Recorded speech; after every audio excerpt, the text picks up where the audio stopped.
Last lecture में हम लोगों ने देखा था गिट के इंस्टॉलेशन किस तरीके से करनी है, गिट क्या होता है, और एक लोकल रिपोजिटरी हम गिट के साथ किस तरीके से इनिशियलाइज कर सकते हैं। आगे काम करने से पहले हमने ये करना होता है कि आप कौन हो, अपनी पहचान गिट को बतानी होती है, ताकि आपको जो काम होगा कल को जब ऑनलाइन आप पब्लिश करेंगे ऑनलाइन रिपोजिटरी के ऊपर, तो वहाँ पे आपके नाम से मेंशन होकर आ रहा हो। तो उसके लिए क्या करना है आपको, गिटहब के ऊपर या गिट लैब के ऊपर या बिटबकेट, डिफरेंट प्लेटफॉर्म है जहाँ पे भी आप अपना अकाउंट क्रिएट कर सकते हो। मोस्ट जो फेवरेट है मेरा और जो कॉमनली यूज होने वाला प्लेटफॉर्म है वो है गिटहब का प्लेटफॉर्म। आप गिटहब के ऊपर जाएं और यहाँ पे सिंपल अपना अकाउंट क्रिएट कर सकते हैं। अकाउंट क्रिएट करने के बाद आपका सिर्फ एक यूजर नेम होगा और एक आपका ईमेल होगा। तो वो आपने यहाँ से पिक कर लेना है कि आपका ईमेल क्या है और आपका यूजर नेम क्या है। तो जैसे कि मेरा यूजर नेम जो भी है मैं यहाँ से कॉपी कर लेता हूँ और अगेन चलता हूँ मैं अपने टर्मिनल के ऊपर जहाँ से हमने लास्ट टाइम काम को छोड़ा था, वहीं से हम कंटिन्यू करेंगे। लास्ट टाइम हम लोगों ने यहाँ तक रिपोजिटरी क्रिएट कर ली थी अपनी, यानी कि इस फोल्डर को गेट की रिपोजिटरी के अंदर कन्वर्ट कर दिया था। अब यहाँ पे आपने क्या करना है, अपना जो यूजर नेम हमने कॉपी कर लिया है ऑनलाइन अकाउंट से, वो यहाँ पे हमने क्या करना है, पेस्ट कर देना है, यानी कि कॉन्फ़िगर कर लेना है। तो आपने गिट कॉन्फ़िग, उसके बाद अपने कॉन्फ़िग क्या करना है वो आपको बताना है।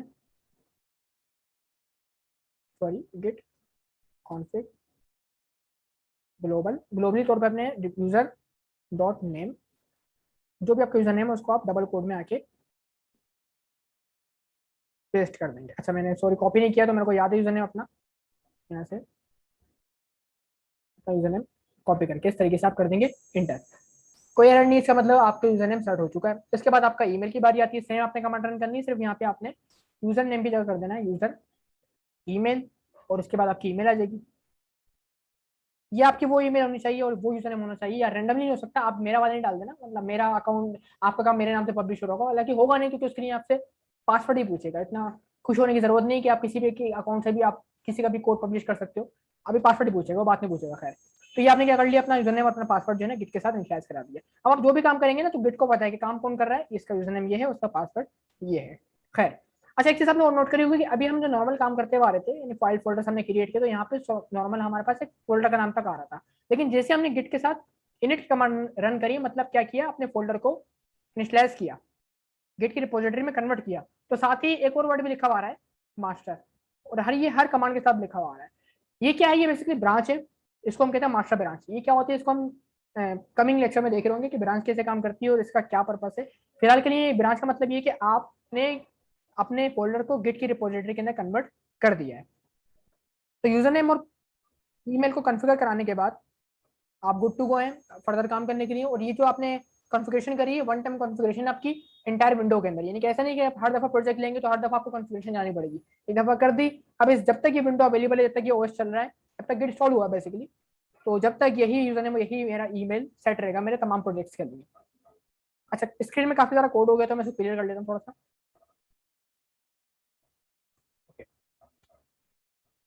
अच्छा, अब जो हमारे पास कमांड है वो ये कि अभी आप चेक करें तो आपके सामने दो फाइल्स हैं आपके वर्किंग फोल्डर के अंदर। आपने क्या करना है, इन दोनों फाइल्स को स्टेजिंग एरिया में लेके आना है। अभी स्टेजिंग एरिया क्या होता है, स्टेजिंग एरिया समझ लो वो एरिया है जहाँ पे गिट को अंदाजा होता है कि फाइल के साथ कुछ हो रहा है, तो उसको पता होता है बेसिकली। अभी जो फाइल्स है ना, इनको आप डिलीट कर दें, इनको आप मॉडिफाई कर दें, कुछ भी कर दें, गिट को अभी इसके बारे में आइडिया नहीं है, ठीक है। लेकिन जब ये फाइल्स गिट के स्टेजिंग एरिया में आ जाएंगी तो फिर गिट इसको मेंटेन करेगा, देखेगा, मॉडरेट करेगा कि इस फाइल में कुछ होते ही रहा।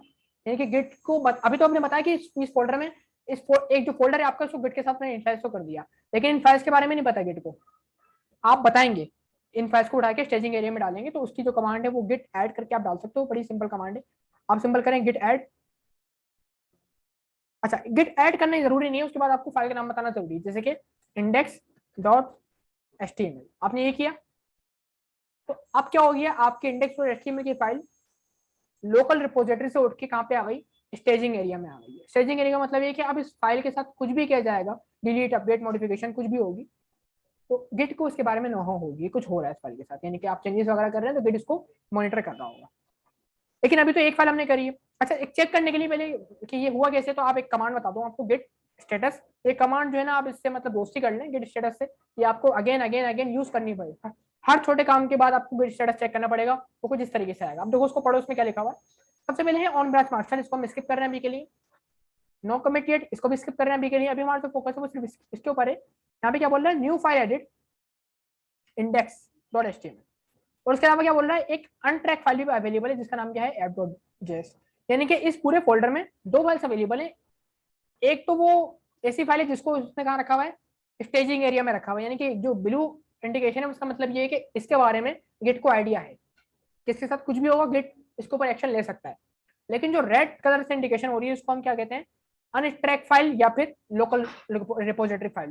यानी कि जो ऐप जेसन है इसको तो मैंने ऐड करवाया नहीं अभी, ऐप डॉट जेएस जो है इसको तो ऐड नहीं करवाया मैंने, तो ये अभी गिट के साथ प्रॉपर तरीके से मर्ज नहीं हुआ है, स्टेजिंग एरिया में ऐड नहीं हुआ है, लेकिन जो इंडेक्स वाली फाइल थी वो ऐड हो चुकी है। ठीक हो गया। अब आपने क्या करना है, इसको बोल रहे हैं कमिट करके, यानी कि बोल रहे हैं आपको कुछ भी इसमें काम करना है, इसमें कुछ लिखना है तो काम करें आप, उसके बाद कमेंट लगा दें तो मैं गुड टू गो हो जाएंगे आप काम करने के। इस फाइल को, इस फाइल का गिट के बारे में तमाम आइडिया होगा। लेकिन जो दूसरी फाइल है उसको तो हमने बेचारे को कुछ बोला ही नहीं, वो ऐसी की ऐसी दूर पड़ी हुई है, तो उसको भी उठा के क्या करना है, अपने स्टेजिंग एरिया में डालना है। इन शॉर्ट आपके तमाम फाइल्स स्टेजिंग एरिया में होनी चाहिए। अब ये कि दो फाइल्स थी तो मैं बाय नेम डाल सकता हूँ इजीली, इंडेक्स डॉट एचटीएमएल करके और ऐप डॉट जेएस करके। लेकिन फाइल्स आपको पता है बहुत सारी होती है।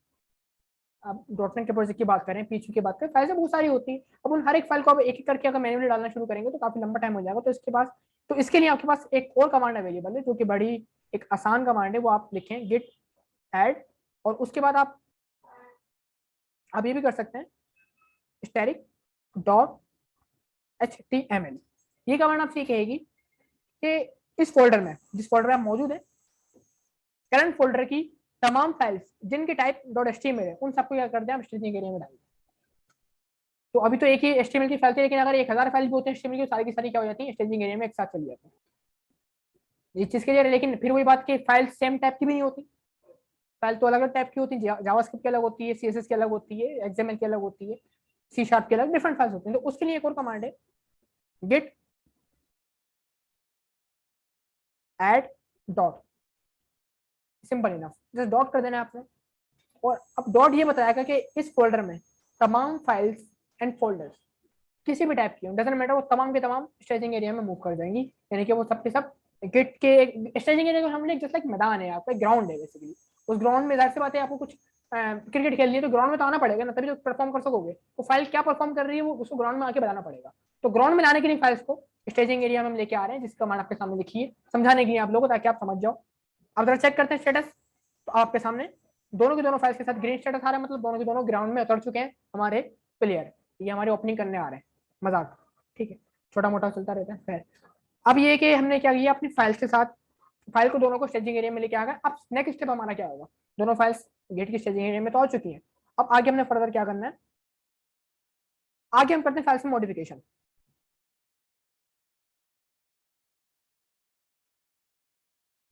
जैसे कि मेरे पास ये फाइल्स अवेलेबल है, तो मैं इन फाइल को ओपन करवाता हूँ VS कोड के ऊपर। आप किसी भी अपने एडिटर के ऊपर ओपन करवा सकते हो, क्योंकि हमने टच के थ्रू फाइल क्रिएट करी है, तो फाइल जो क्रिएट होती है टच कमांड के थ्रू, वो बिल्कुल ब्लैंक फाइल होती है। वो किसी भी टाइप की फाइल हो सकती है, डॉट टीएक्सटी, डॉट एक्सएल, कोई भी फाइल हो सकती है। हमने ऐप डॉट जेएस और इंडेक्स डॉट एचटीएमएल जनरेट किया था। अच्छा, अब मैं इसमें कुछ करता हूँ मॉडिफिकेशन। मैंने किया एचटीएमएल का डॉक्यूमेंट को राइट डाउन करने की कोशिश करी है, यानी कि इन शॉर्ट मैंने क्या किया है, कुछ ना कुछ मॉडिफाई किया है ना। अब जरा चेक करते हैं, गिट के पास चलते हैं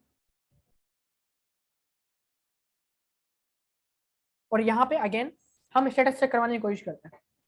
अब देखिए ये बोल रहा है कि भाई दो फाइल्स थी जिनको मैं ट्रैक कर रहा था, दो फाइल मेरे पास स्टेजिंग एरिया में रखी हुई थी, लेकिन उनमें से एक फाइल ऐसी है जिसका नाम इंडेक्स डॉट एचटीएमएल है, और वहां पे कुछ ना कुछ मॉडिफिकेशन की गई है, यानी कि ट्रैक कर लिया उसने हमारी फाइल को। आप फाइल में बेटा कुछ लिखोगे या कुछ लिखे हुए कोड को रिमूव भी करोगे, इवन डॉट को, सिंगल डॉट को भी रिमूव करेंगे तो ये आपको पिक कर लेगा फौरन, बोलेगा आपने कुछ ना कुछ मॉडिफिकेशन करी है। तो ये एक बड़ा इंपॉर्टेंट पॉइंट है जो कि हमने देखा। अच्छा, उसके बाद आगे बढ़ने से पहले एक चीज ये भी बता दूं आपको कि अगर आप चाहते हो कि आपने कोई file by mistake staging area में डाल दी, आपको नहीं चाहिए थी वो फाइल, जैसे कि मैं चाहता हूँ ये ऐप डॉट जेएस जो है ना बिला वजह आ गई है, उसको वापस में अपने लोकल रिपोजिटरी में लेके आऊँ, स्टेजिंग एरिया से रिमूव कर दूँ उसको। उसकी कमांड जो है बड़ी सिंपल है, आप देखें यहाँ पे git rm dash dash cache, और फाइल का नाम आपका इंडेक्स डॉट, सॉरी ऐप वाली करनी थी ना मैंने, ऐप डॉट जेएस। तो ये वो कमांड है कि अगर आपने किसी फाइल को स्टेजिंग एरिया में इंसर्ट कर दिया तो वापस लाने की कमांड ये होती है। ठीक है, अब जरा चेक करते हैं स्टेटस, और देखें आप, अब ये बोल रहा है भाई एक फाइल ऐसी है जिसको मैं ट्रैक कर रहा हूँ, और एक फाइल ऐसी है और उसी फाइल में बेसिकली मॉडिफिकेशन भी हुई है। क्योंकि ट्रैक कर रहा तभी तो उसने बताया मॉडिफिकेशन हुई भी है। बाकी एक फाइल ऐसी जिसको मैंने अभी तक पढ़ा ही नहीं है, इसको ये बेसिकली फाइल अभी ग्राउंड में आई नहीं है, आ चुकी थी लेकिन मैंने उसको वापस अंडू करवा दिया। स्टेजिंग एरिया से फाइल को वापस हम लोकल रिपोजिटरी में लेके आ गए। हालांकि वो फिजिकली कोई मूव नहीं करनी फाइल्स, ये सारा काम लॉजिकली हो रहा है। और हो कहाँ रहा है इसको दिखाने के लिए मैं आपको ये काम कैसे हो रहा है, एक कमांड होती है जिस तरीके से आप लोगों ने एलएस करके ये जाना था कि आपके करंट फोल्डर में कितनी फाइल्स एंड फोल्डर्स अवेलेबल हैं। सेम एक कमांड आपके पास होती है LS-LART, ठीक है। ये कमांड आपको बताएगी बेसिकली हिडन फाइल्स की भी जानकारी दे देगी आपको। देखो एलएस जो है ना ये बताएगा सिर्फ करंट फाइल जो कि मौजूद है हमारे पास उनके बारे में बताएगा कि वो कितनी फाइल्स अवेलेबल है। लेकिन जैसे आपने ये वाली कमांड एडवांस कमांड रन करी वो आपको बता रहा है कि इस फोल्डर में देखो app.js है, ये हमें पता था हमारे को, index.html ये भी हमें पता था, लेकिन साथ साथ डॉट गिट करके देखो ये ब्लू है, ब्लू हमेशा होता है फोल्डर और फाइल होती है व्हाइट, व्हाइट से डिनोट हो रही होती है। तो डॉट गिट करके एक फोल्डर भी अवेलेबल है इसी मेन फोल्डर में, लेकिन वो हमें नजर नहीं आ रहा, वो हिडन फोल्डर है। ये रीजन है कि अगर आप उसको फाइल एक्सप्लोरर पे जाके चेक करेंगे तो वो आपको नजर नहीं आएगा। यहाँ पे सिर्फ आपके पास 2 ही फाइल्स हैं, कोई भी फोल्डर यहाँ पे अवेलेबल नहीं है। तो ये फोल्डर कैसे आया, जैसे हमने गेट इनिट नहीं शुरू किया लास्ट लेक्चर में, गेट इनिट किया था, तो इनिट करते हुए किसी भी रिपोजिटरी को जैसे आप गेट इनिट करेंगे तो वो आपके लिए एक उसी डायरेक्टरी के अंदर एक लोकल फोल्डर बना देगा। अगर आप हिडन आइटम पे चेक करेंगे और यहाँ से बेसिकली आपको सेटिंग करनी पड़ेगी फोल्डर्स की, ऑप्शन में आके व्यू में आके, और यहाँ से ऑप्शन होता है शो हिडन फाइल्स का, इसको आप चेक करें जरा, अप्लाई ओके, तो आपके सामने ये हिडन फोल्डर भी विजिबल हो चुका है। इसको आप जरा इंटर करें, इसमें जाएं तो ये तमाम कॉन्फ़िगरेशन है गिट की, जो गिट मेंटेन नहीं कर रहा हमारी फाइल्स को, तो यहाँ पे वो रिकॉर्ड रख रहा है उसका। फिजिकली तो फाइल्स मूव नहीं हो रही हमारी, लेकिन यहाँ पे इंटरनली मूव कर रहा है फाइल्स को अपनी, सारी चीजें यहाँ मैनेज कर रहे हैं। लेकिन मैं रिकमेंड नहीं करता कि आप इस फोल्डर को देखें या इसमें कोई भी मॉडिफिकेशन करें। अगर आपने इस फोल्डर में से कोई भी फाइल आपने डिलीट कर दी है तो आपका पूरा वर्जन कंट्रोल सिस्टम ब्रेक हो सकता है। तो आप इस फोल्डर को ना ही छेड़ें तो बेहतर है। तो आप दोबारा क्या करना है, आपने सिंपल सिंपल व्यू पे जाना है, ऑप्शन पे जाना है, यहाँ पे आना है, व्यू पे आने के बाद हाइड फोल्डर्स को दोबारा अनचेक करके अच्छे बच्चों की तरह अप्लाई एंड ओके कर देना है।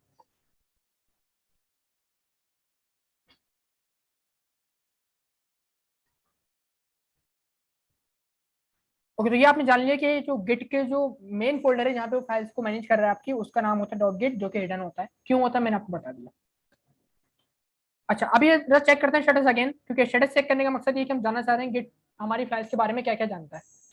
तो भाई ये बोल रहा है कि मेरे को एक फाइल के बारे में आइडिया है और उस पर हमने कुछ मॉडिफिकेशन भी करी, उसका भी मुझे आइडिया, लेकिन एक फाइल ऐसी जो कि अभी आपने अनट्रैक स्टेज में पड़ी हुई है, ये अभी ट्रैक नहीं हो रही है, तो उसको भी आप ऐड करने के लिए सिंपल गिट ऐड ऑल कर दें, डॉट का मतलब है ऑल, और अगेन स्टेटस चेक करें। तो अभी आपको बता रहा है भाई ठीक है 2 फाइल्स हैं, दोनों के बारे में जानता हूँ, और दोनों फाइल्स में जो भी चेंजेस किए हैं लास्ट टाइम मैंने याद है एस्टिमेट में चेंजेस करी नहीं कुछ, तो ये उन चेंजेस को भी अब जानने लग गया है। ये बोले ठीक है भाई 2 फाइल्स है, एक इंडेक्स डॉट एस्टिमेट है जिसके अंदर कुछ लिखा है उसके बारे में मुझे आइडिया है, और एक ऐप डॉट जेएस है जिसके बारे में मुझे आइडिया, दोनों के बारे में मुझे आइडिया। अब आगे क्या करना है हमने, आगे हमने करना है कमिट। कमिट का मतलब ये कि मैंने कुछ काम कर लिया। कमिट आप कब करोगे, जब आपने कुछ अपना टारगेट अचीव कर लिया, बॉस ने आपको टारगेट दिया था, आपने ऑथेंटिकेशन बनाना है, आपने ऑथेंटिकेशन बना लिया है, कंप्लीट हो गया ऑथेंटिकेशन। अभी अगर आप बना रहे हो, काम कर रहे हो, तो आप काम करते रहे, तो जैसे आप काम करते रहेंगे वो आपको ट्रैक करता रहेगा। आप काम में गलती करोगे वापस से भी लेके आ सकते हो, लेकिन आपने एक चीज डन कर ली, जैसे कि मेरा काम इतना ही था, मैंने कर लिया, मेरी शिफ्ट खत्म, मैं जा रहा हूँ घर पे, तो मैंने क्या करना है, कमिट करके जाना है। कमिट का मतलब ये है, एक होता है ना कि यार आपने लिफाफे में पैसे डाले और लिफाफे को आपने बंद कर दिया, काम हो गया डन आपका, ठीक है। अब वो कमिट की कमांड क्या होगी, आपने लिखना है गेट कमिट। जैसे आप गेट कमिट करेंगे ये आपके सामने इंटरफेस ही चेंज कर देगा। अब ये जो इंटरफेस है काफी अजीब सा लग रहा होगा आपको, इसमें आप कुछ लिखेंगे भी ना तो ये आपको कुछ इस तरीके से नजर आएगा कि आप अलग ही दुनिया के अंदर मौजूद है। आपको करना क्या है, ये बेसिकली आपका इंसर्शन मोड में चला गया। यहाँ पे आप कोई भी कमेंट अपना ऐड कर सकते हो, just like initial changes done, यानी कि आप बता रहे हो कि मैंने किया क्या अभी तक, ठीक है। और अभी देखो क्या लिखा हुआ है, इंसर्ट लिखा हुआ है, मतलब कि अभी हम इंसर्ट मोड में मौजूद है, इसमें हम कुछ भी लिख सकते हैं, ठीक है। हमने लिखा इनिशियल चेंजेस डन, किन फाइल्स के ऊपर बोल रहा है अप्लाई होगा कमेंट, इन 2 के ऊपर अप्लाई होगा कमेंट ये। और जैसे आपने इससे बाहर आना, बाहर आने के लिए कमांड जो होती है वो आप जो है एस्केप प्रेस करेंगे, ये जो इंसर्ट लिखा हुआ था रिमूव हो जाएगा, कॉलन WQ इंटर, वापिस आ गए। और क्या बोल रहा है वापिस आए, तो बोल रहे कमिट कर दिया भाई मैंने 2 फाइल्स के ऊपर कमिट किया, और इसमें जो भी इसने काम आपने किया था, इंसर्शन लिखा हुआ है, मतलब कि अभी इन फाइल में चेंजेस करिए, आपने चीजों को ऐड करवाया था। अगर डिलीट करेंगे तो लिखा होगा डिलीटेशन लिखा हुआ होगा। और ये 2 फाइल्स पर कमिट किया है, ये बता दिया इसने आपको कि भाई मैं जान गया हूँ कि आपने क्या काम किया। ठीक है। अच्छा, ये कमिट करने का तरीका थोड़ा सा कॉम्प्लिकेटेड था, इसका एक आसान तरीका भी होता है, वो भी आपको बताऊंगा थोड़ी देर के अंदर। ये एक तरीका होता है जो कि आपने देखा। अगेन चेक करते हैं स्टेटस। अब क्या बोल रहा है, on branch master nothing to commit, working tree screen. इसका मतलब होता है कि ये आपके लिए एक अच्छी बात है कि आपने सारा काम कर लिया, गिट को उसके बारे में बता दिया, गिट को भी पता आपने क्या किया, आपको भी पता आपने क्या किया, यानी कि आप गुड टू गो के काम करते हैं। एक आपका प्रोजेक्ट का वर्जन बन चुका है। ठीक है। अब कमिंग क्लास में आके जो फर्दर चीजें हैं कि अगर कमिट हुई भी चीज को अनकमिट करना हो, और इसके अलावा ये ब्रांच ब्रांच के ऊपर हमें बात करनी है, ये सब चीजें हम देखेंगे कमिंग क्लास में, कमिंग लेक्चर में। तो that's it for today, see you next time.